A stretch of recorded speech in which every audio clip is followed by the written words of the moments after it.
flexion in front, either pure abduction. You'll often see some sort of serratus variation where you'll see when they go up, it goes up a little bit, it kind of gets dragged because they're tight in the posterior inferior capsule. And when they come down, you'll see that quick serratus jump. So that's another reason why we spend a lot of time doing serratus exercises at the very limits of the mobility.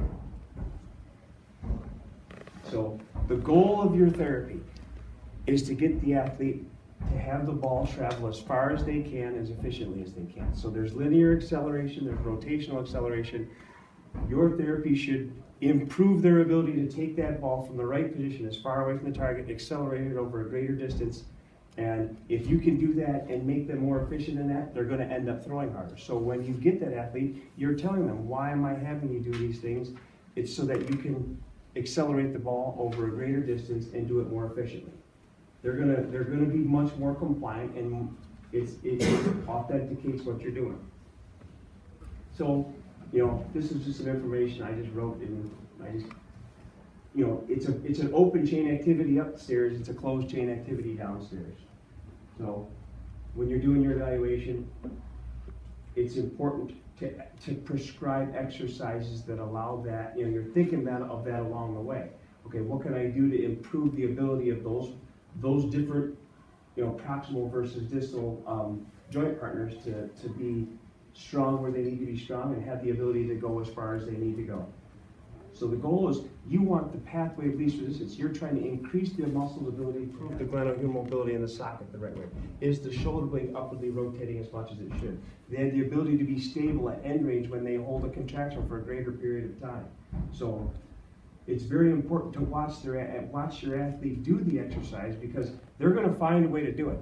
But if you're forcing them to do it the way that you want them to do it, you're going to be more effective as a clinician, and you're going to be that much more confident that they're not going to re-injure themselves.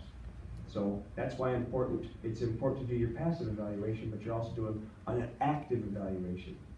So sometimes you have to eliminate the passive glenohumeral positional faults, but if they don't have dynamic stability, you've got to solve that as well, which is the whole point of the exercises that we're going to show you towards the end.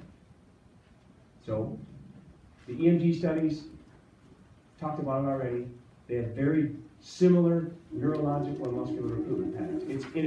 And there's a lot of different throwing motions. When you look at when they start to accelerate the ball and when they deliver it, it's very, very similar. So they're very efficient, they store energy well, and you'll see differences with the athletes that don't do it well. So you guys know that I was looking at why the hell, I wanted to find out why my shoulder hurt. And it's become obvious over time. I didn't know at that time, but I just looked at what was going on. Wow, look at that way that distracts right there.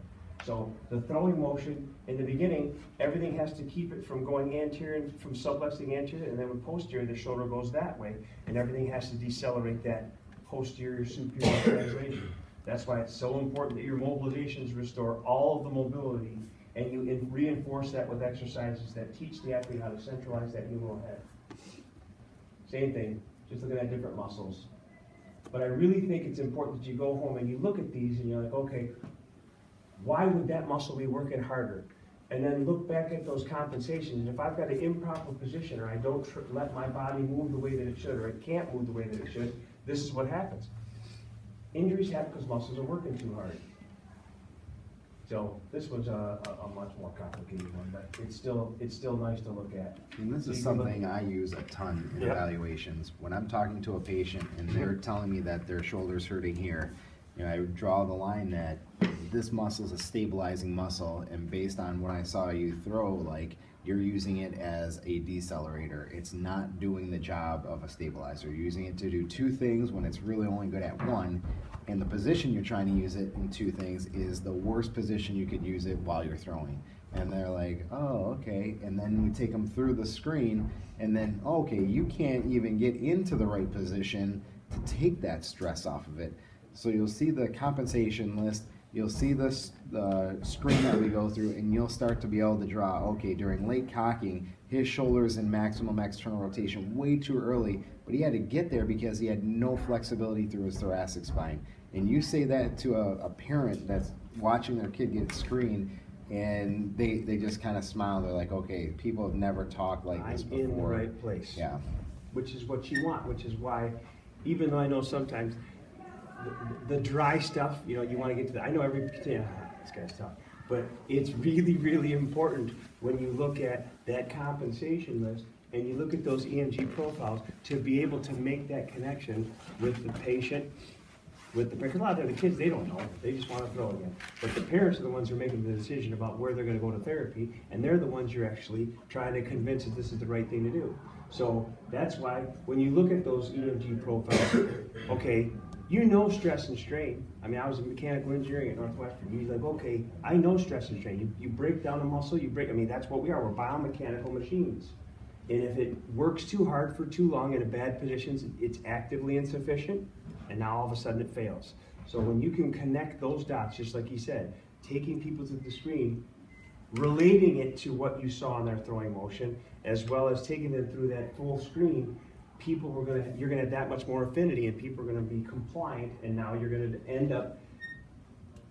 be an authentic shoulder rehabilitation specialist without even knowing it. And that's the goal of the whole program, is to get you guys to the point where you guys feel confident and you can market this. So